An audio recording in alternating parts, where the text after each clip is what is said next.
today on Divorce Court. I'm here because I would like to save my relationship with Jeffrey. I have a huge problem with Dorisa having a relationship with her ex-boyfriend. There's nothing Jeffrey should worry about with me and my ex-boyfriend. He needs to trust me like I trust him. I think there's some times when she's very overbearing where she's trying to take charge and she wants to leave. So if Jeffrey does not stop lying and grow up, I will have to exit the relationship. Divorce Court is now in session. Good day, ladies and gentlemen. I'm here with Dorisa King and Jeffrey Turner. The two of you have been together for a year and a half. You are considering getting married, but you're not quite sure whether or not it's a good idea. I've had you fill out the compatibility test. I have your license with permission to tear it up should I think this union is ill-advised. Ms. King, I'm going to start with you. We know you love him. Why are you worried about marrying him? I'm worried about marrying Jeffrey because he has a few warning signs that just delay the process. Such as? Jeffrey is very caring, considerate, loving, passionate. He cooks, he cleans, he's very domestic. He's great with my children. He picks them up from school, takes them to school. He does homework duties. He's very loving and pleasant around my family and friends, but Jeffrey lies, Your Honor. Lies about what? When I met Jeffrey, he said he was 24. He is 22. Jeffrey lies about everything from his employment to even seasoning the chicken properly. What employment lies did he tell? Jeffrey said he worked at a ice company.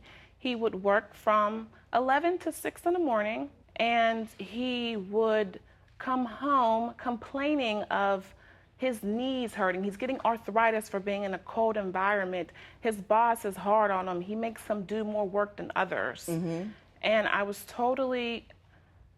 feeling so bad for him. I have went to the extreme of filling out applications for him to get him a new job, which I did. And when he finally admitted to the lie, which was very hard because... What was the lie, though? I don't know what did he lie about? Being employed, Your Honor. Oh, he didn't have a job at all? He did not have a job. Oh, you didn't say that part. That's important. So it was an elaborate lie. Not only he was not going there, he was complaining about the job he didn't have. Correct. Gotcha. Mr. Turner, let me give you an opportunity to speak on that. Did you pretend you had a job, and did you pretend you were older than you are? Yes, Your Honor. And why was that? Well, first, when I communicate with her, it was through Facebook.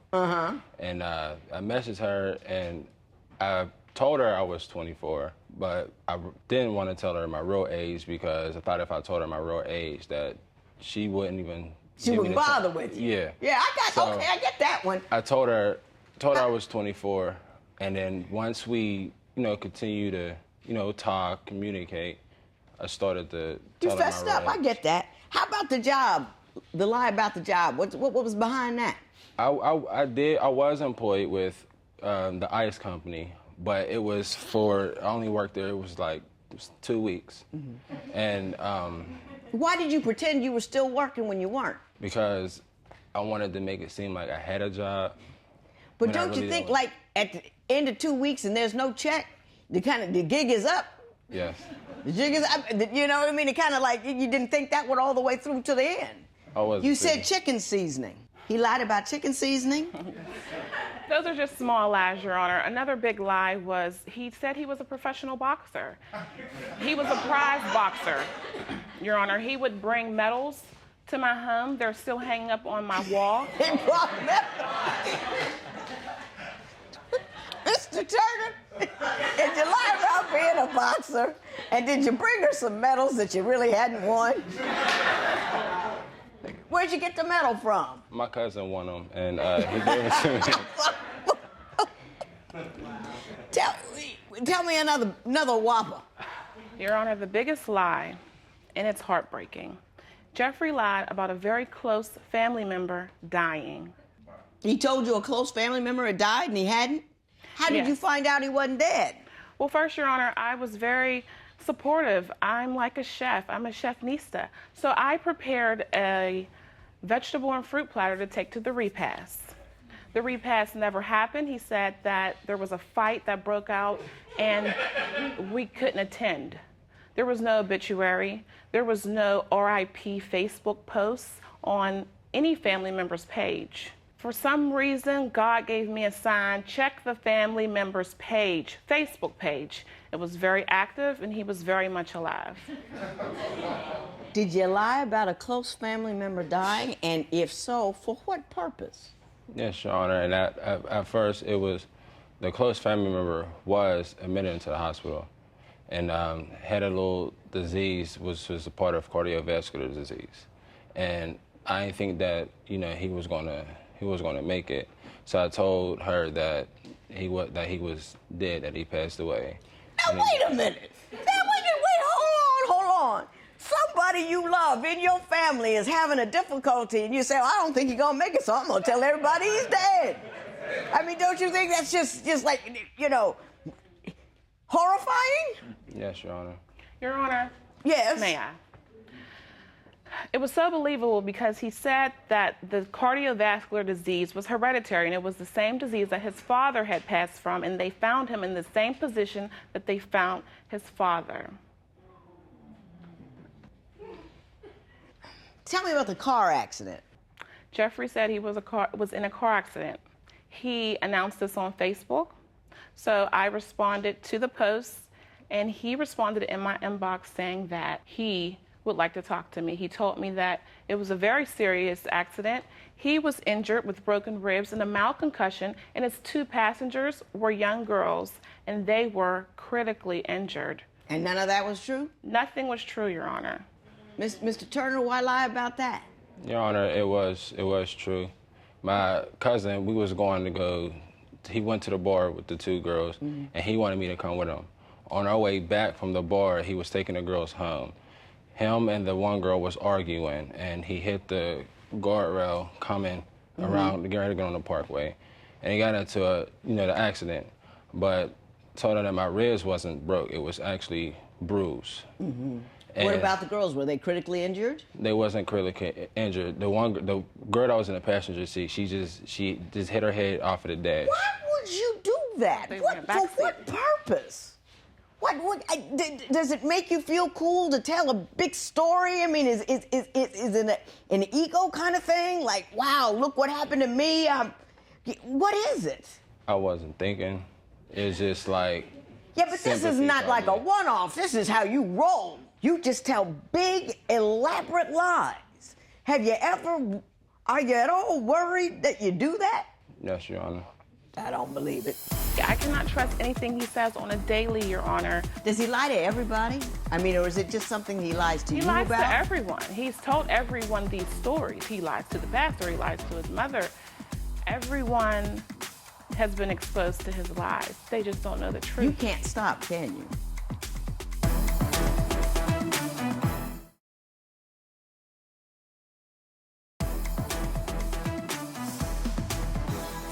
Now, Mr. Turner, you and I need to talk. Yes. I think you lie about things because you've gotten into the habit of lying, and I don't know why you've gotten into the habit of lying, but you should be concerned that you have that you kind of like got this little alternate universe going on, and whenever something happens that you don't like or you looking for sympathy, I don't know what you're trying to do, but you say, it doesn't matter what the truth is. I'm going to tell a story so I can get a certain response or so I could feel a certain way. Is that what you think's going on? Yes, Your Honor. Does he talk this little at home?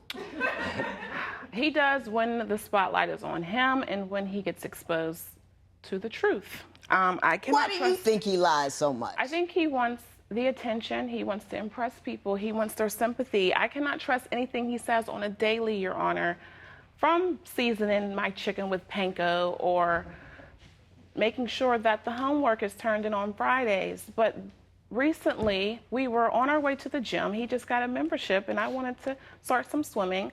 Him and the children got out the car, and I said, let me stay back because I want to pray because I've never swam before, and I'm going to learn how to swim today, which I did. And he said, you don't want to get out the car? Do you think I'm lying about having a membership? And that's to the point where you know that I don't trust you, and maybe you don't even trust yourself. Does he lie to everybody? I mean, or is it just something he lies to you about? He lies to everyone. He's told everyone these stories. He lies to the pastor. He lies to his mother. Everyone has been exposed to his lies. They just don't know the truth. You can't stop, can you? I could. No, I don't think you can. Your Honor, I even paid his mother a visit about my concern about his lying. And she told me he's been lying since his father passed. His father passed in 2012, and I believe that has made him a different person. You know what, Mr. Turner? It's time to go see somebody. You know what I'm saying? Somebody crawl up in that head of yours and find out what's going on. Because you're in a position where that's your default, is to lie, to tell the big story for reasons that might not even make any sense. And if you don't understand why you're lying and you can't stop lying, you got to figure out where your little tick is in your head and get that thing adjusted, because it'll back up on you. You telling these huge whoppers like that, family members dying, all this kind of stuff, it's really it's gonna back up on you. And nothing wrong with going to see a psychiatrist. Nothing wrong with it. I go all the time. Go all the time. If something's wrong up here, I want to be the first to know so I can get out in front of it. You got to get out in front of what's wrong with you. You know what I'm saying? Yes. You got a lump in you know what I mean? You go to the doctor, hey, what's this? You know, hey, what's that? You with me? Yes, Your Honor. I want to talk about what your concerns are about this relationship now, because we've talked about hers. I want to talk about yours. There's a ex that's been inboxing her inappropriate messages on Facebook.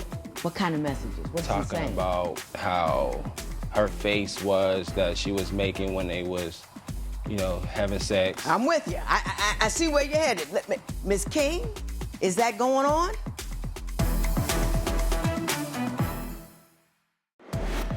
Will Dorisa ever be able to trust that Jeffrey is telling the truth? Tell us what you think at facebook.com/Divorce Court. Divorce Court will be right back.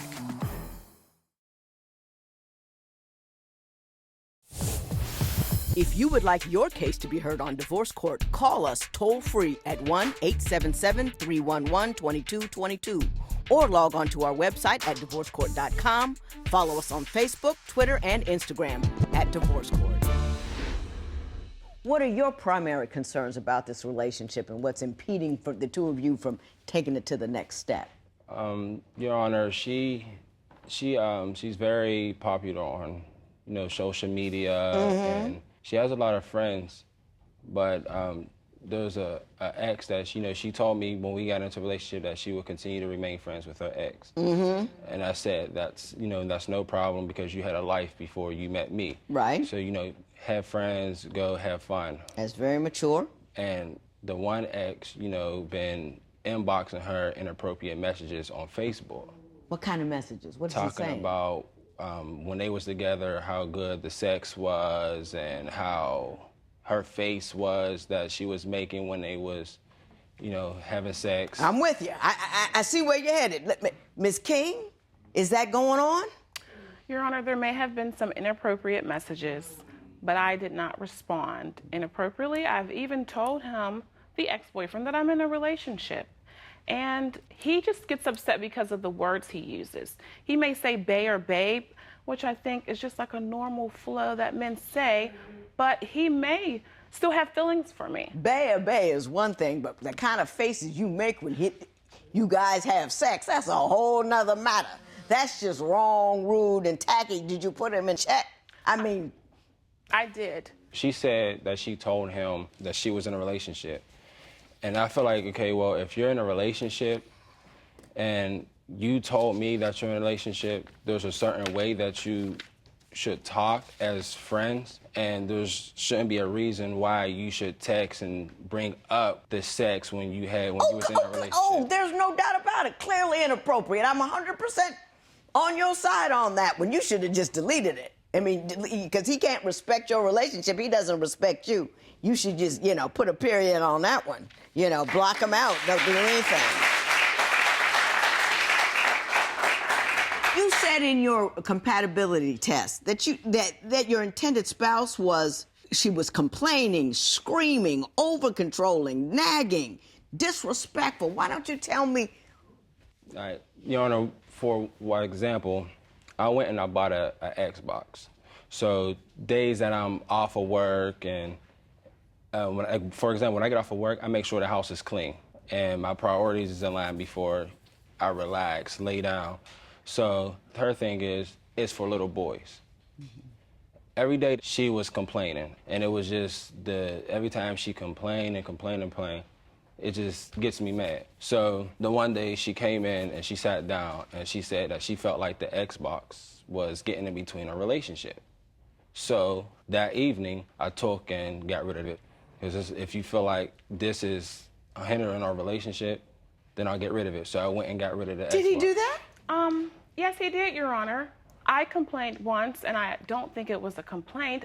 I just made a comment and said, I think video games are for kids. He took it to social media, put it on Facebook, and said, Facebook friends, do you think it's immature for a guy to play video games? Listen, he's 22 years old. I got a 21-year-old. He plays video games. That's okay, He Your is Honor. kind of a kid. Absolutely. You can't expect him to act like a 30-year-old at 22. He's 22. They play video games. That's what that is. I understand his age. The immaturity plays a big part. The age difference plays a big part in our relationship. But I did not force him to take it back. I just made a comment, and he took it back. You've raised the issue of your age difference, and I think that's a bigger problem than we've already discussed, and I think it's something we need to talk about. I think you have issues about how he spends money, and I think that, too, has to do with his age. So we're going to discuss that. Okay.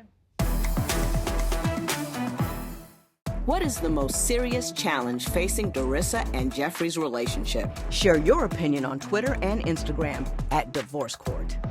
Divorce Court will be right back.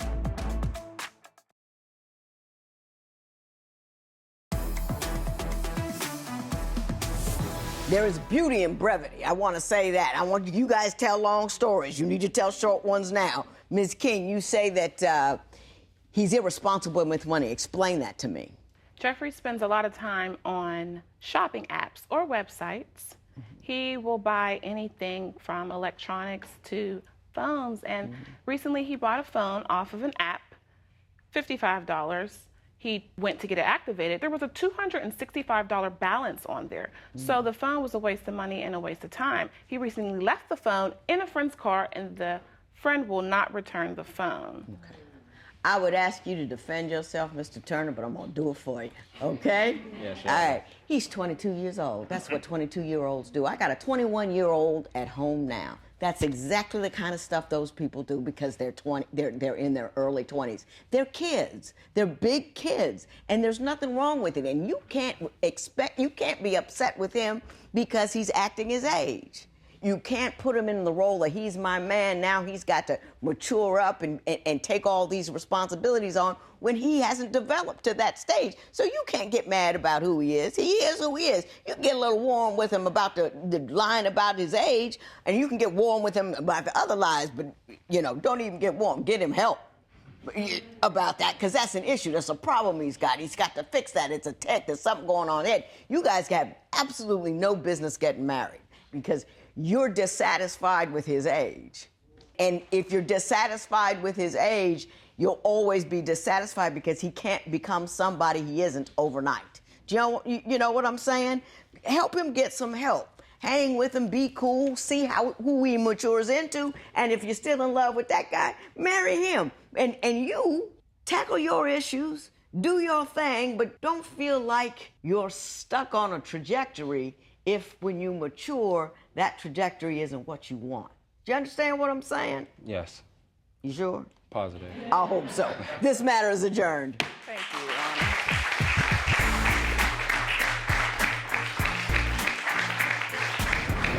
I'm going to seek help when I get back home to get changed, to better myself, to be the man that I need to be for Dorisa, and to get this relationship to last long.